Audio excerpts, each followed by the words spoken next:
Hello, welcome to the 9 radio and television station. Here comes the latest updates. According to the latest report of the Ministry of Finance, in the first 9 months of 2020, the total state budget revenue reached 975 trillion Vietnam dong, equivalent to 64.5% of the estimate. Specifically, domestic revenue in September is estimated at 80 trillion dong. The accumulation of 9 months is estimated at 812.4 trillion dong, equal to 64.3% of the estimate, down 8.3% over the same period last year. Revenue from crude oil in September was estimated at 2 trillion Vietnam dong, a decrease of 330 billion Vietnam dong compared to August 2020.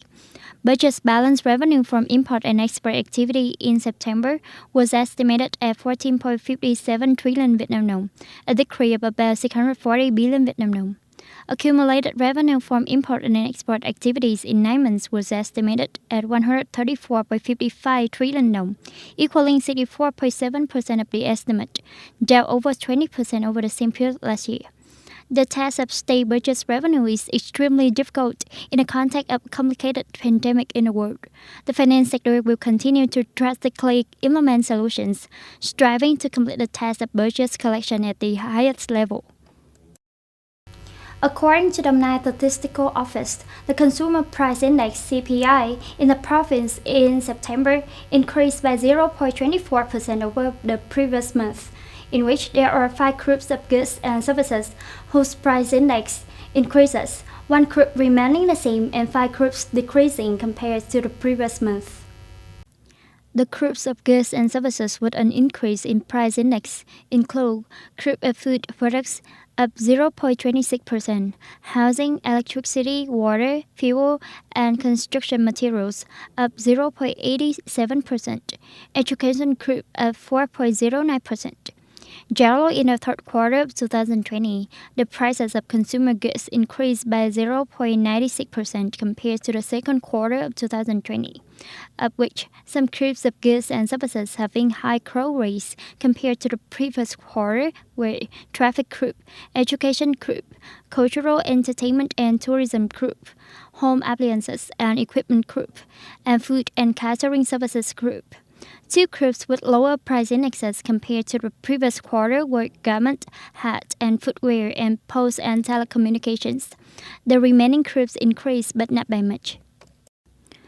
Also, according to the Nam Statistical Office, import turnover of raw materials and animal feed in the 9 months of 2020 is 745 million USD, up 41% over the same period last year.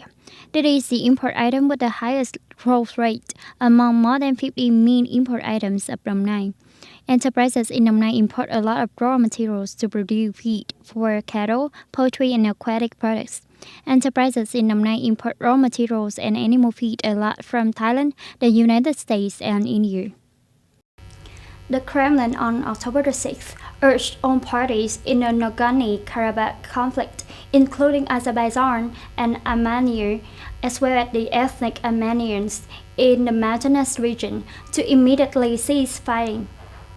Kremlin spokesperson Dmitry Peskov issued a call after Russia's head of foreign intelligence warned that the conflicts were attracting thousands of Islamic extremists, posing a threat to much over.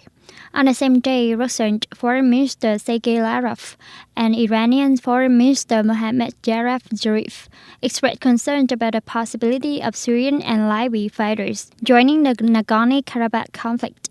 In a second phone call since October 2nd, the two sides also expressed deep concern about an unprecedented escalation in the Nagorno-Karabakh conflict. The U.S. President Donald Trump on October 6th announced the suspension of talks with Democrats on a new ballot bill to mitigate the impact of COVID-19 pandemic. On his personal Twitter page, Mr. Trump said, "I have instructed my representatives to stop negotiating until after the election, when immediately after I win, we will pass a major stimulus bill that focuses on hardworking Americans and small business. Mr. Trump on October the 5th left the hospital where he was treated for COVID-19 and returned to the White House. A day later, White House Dr. Sean Conley said Mr. Trump had no symptoms of the disease. That's the end of the news for today. Thank you for watching and goodbye for now.